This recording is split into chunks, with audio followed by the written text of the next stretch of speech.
Es decir, que el valor del efectivo al final del periodo lo obtendremos de la suma del incremento de decremento más el efectivo al principio del periodo.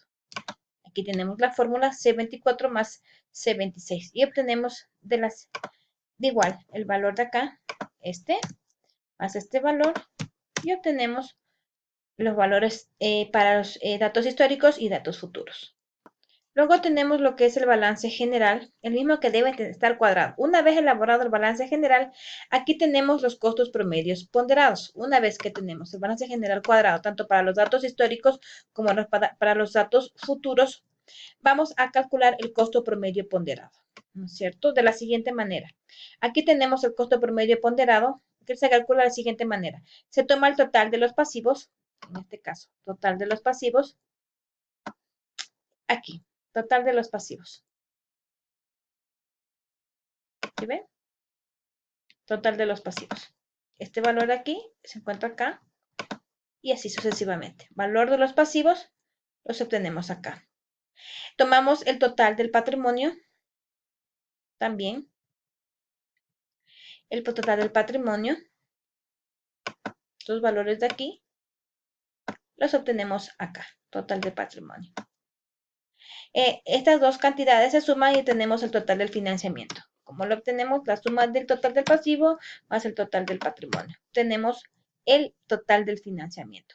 Se copia la tasa mínima de los accionistas, que es el 15% para todo el periodo, todos los periodos. Esto lo encontramos en el presupuesto que ya viene, en el presupuesto que ya viene, 15%, ¿no es cierto? El 15% del presupuesto que ya viene, ¿cierto? Aquí, el 15%. Luego tenemos, una vez que se obtiene ya los 15 que es el retorno de la acción y los 10 que nos cobra el banco, ya con esto podemos llegar al costo promedio del capital, ¿no es cierto? Al costo promedio del capital. Para esto copio la tasa equivalente o impuesto del 36.25%, es 36.25%. Me permite ajustar la tasa del banco, es decir, que determinará que aunque el banco me cobre el 10, la realidad es que la tasa fue del 6.38%. Pero no es que el banco me realice una rebaja, sino que simplemente este es el costo real, por lo que los intereses son deducibles del impuesto a la renta, pues aunque los intereses no, son malos porque destruyen la utilidad, son buenos desde el pago del impuesto. Es decir, que tiene su doble sentido estos valores de aquí, ¿no? Luego tenemos el costo promedio ponderado, el mismo que considera el peso de la deuda, el peso del accionista en el financiamiento, la tasa mínima de retorno de los accionistas y el costo de la deuda. Es aquí que tenemos la fórmula, ¿no es cierto? El costo promedio ponderado nos permitirá ajustar el valor presente, flujos de operativa de utilidad, flujos de utilidad neta, que te permitirá ajustar la variable que está proyectada al día de hoy. Sin esto no se puede hacer la valoración de la empresa. Sin este balance general no se puede hacer la valoración de una empresa, pero hay que tener en cuenta que esto solo sirve para datos futuros. Para datos históricos se utiliza en cambio el índice de precio del consumidor. Luego tenemos la tabla de amortización,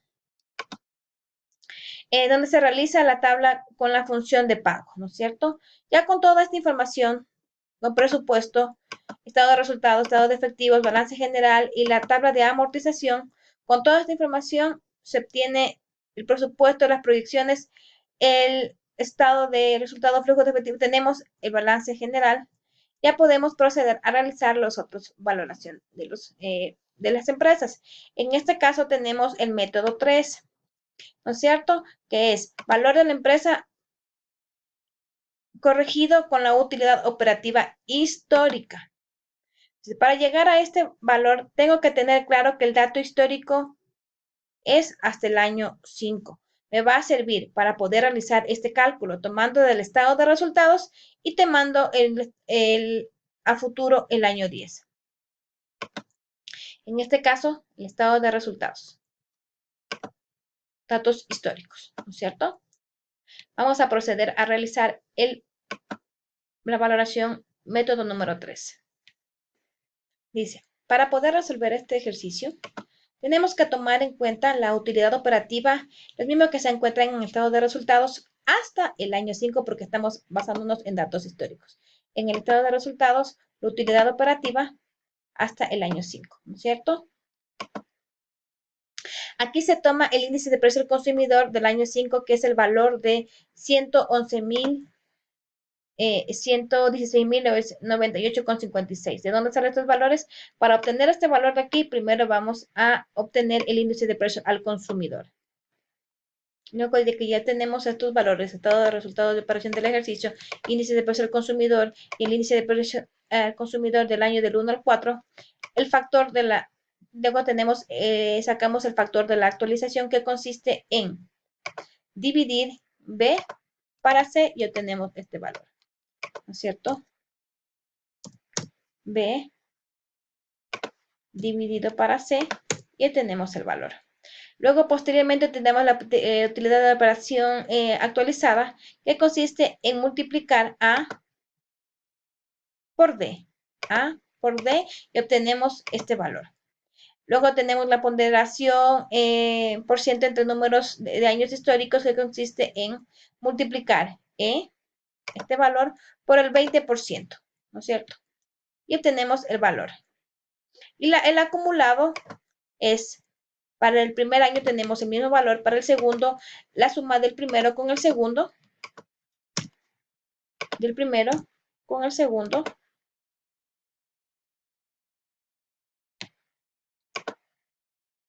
más, y así sucesivamente, ¿no es cierto? Este con este, y obtenemos los 14.000. Luego el tercero, este con esto, y obtenemos los 23.000, ¿no es cierto? Hasta llegar al año 5, que el valor total es de los 42.054,64. Para determinar la generación del valor operativo histórico, vamos a obtener, dice, vamos a obtener el valor de la empresa base a la generación del valor operativo. Se obtiene de la utilidad de operación acumulada hasta de los últimos 5 años más el capital contable. Este valor de aquí es el que se obtiene de la suma de este de acá, de la ponderación 100% entre el número de años históricos, y el capital contable, que se lo obtiene del balance general, de lo que se les tiene aquí, del balance general, los 128.298 que se encuentra aquí. Con esos valores obtenemos el valor de la empresa en base a la generación de valor operativo histórico. La suma de estos dos me da este valor, $170.000, 352.000,52 centavos. Una vez que tenemos ya lo que es esto en cuanto a datos históricos, en este caso hasta el año 5, procedemos a hacer el cálculo del método número 4. El método número 4 es parecido al número 3, pero en este caso vamos a tomar en cuenta, en cambio, la utilidad neta histórica, ¿no es cierto? Son los mismas operaciones, pero en este caso vamos a tomar resultado de neto del ejercicio, neto histórico. Aquí tenemos, en cuanto a la utilidad neta histórica, ¿no es cierto? Tenemos los valores igual, así mismo, pero vamos a utilizar la utilidad neta histórica, que es que se encuentra en el estado de resultados. Aquí tenemos, hasta aquí, desde los 18.743 hasta los 31.121, ¿no es cierto? Y tenemos en el método 4. Y procedemos a hacer exactamente igual que en el método 3. En este caso, se va a hacer las mismas operaciones, y una vez que ya se tiene todos los datos, procedemos a determinar la generación del valor neto histórico, es decir, valor de la empresa a base de la generación del valor neto histórico, ¿no es cierto? ¿Qué tenemos? Utilidad neta de los 5 últimos años, que es la suma de estos, 24.455, y el capital contable, que lo obtenemos del balance general. Los 131,000, balance general, ¿no es cierto? Y obtenemos el valor neto histórico, utilidad neta histórica, que es de 156,454,53. Esto es lo que es en cuanto al método número 4. Posteriormente tenemos lo que es el método número 5, que esto es valor de la empresa con la utilidad operativa futura. Cuando estamos hablando de futuro, estamos hablando ya de los métodos a partir del año 6 en adelante. En este método nos vamos a tomar los datos que corresponden a datos futuros. En este ejemplo, la utilidad operativa, que en este caso van a ser datos futuros, ¿no es cierto? A partir de estos en adelante. A partir del año número 6 en adelante. Aquí, la utilidad operativa en adelante, desde el año 6 en adelante. Y se procede a hacer las siguientes operaciones del costo promedio ponderado, que es el capital más 1, es decir, 1 más el valor del costo promedio ponderado en el año 6. Este costo lo vamos a tomar del balance general del costo ponderado, del balance general del costo ponderado del año 6, ¿cierto? De estos valores. Y se procede a realizar igual para el año 7, 8, 9 y 10. La utilidad operativa, en cambio, es BP es igual a BF por B. En este caso, B va a ser igual este valor elevado a la 1, este valor elevado a la 2, elevado a la 3, para poder calcular. Y una vez se obtiene de aquí la suma de todo esto, es el valor que se va a tomar en cuenta para poder determinar la utilidad operativa futura. Es decir, la utilidad operativa y el capital contable que se obtiene del balance general y obtenemos el valor de la empresa a base de utilidad futura, ¿no es cierto? Este es en cuanto al método número 5. Luego tenemos el método número 6, que es igual a la utilidad, tomando en cuenta los valores futuros, la utilidad neta futura. Lo mismo sucede aquí, es la misma forma, pero tomando en cuenta ya aquí el capital contable también, ¿no es cierto? Este es en cuanto al método 6, que es casi igual que el método 5. En el método 5 es utilidad futura, en el método 6, perdón, también es utilidad futura. Y luego tenemos el último método, que es el número 7. En este caso vamos a tomar el flujo de efectivos históricos.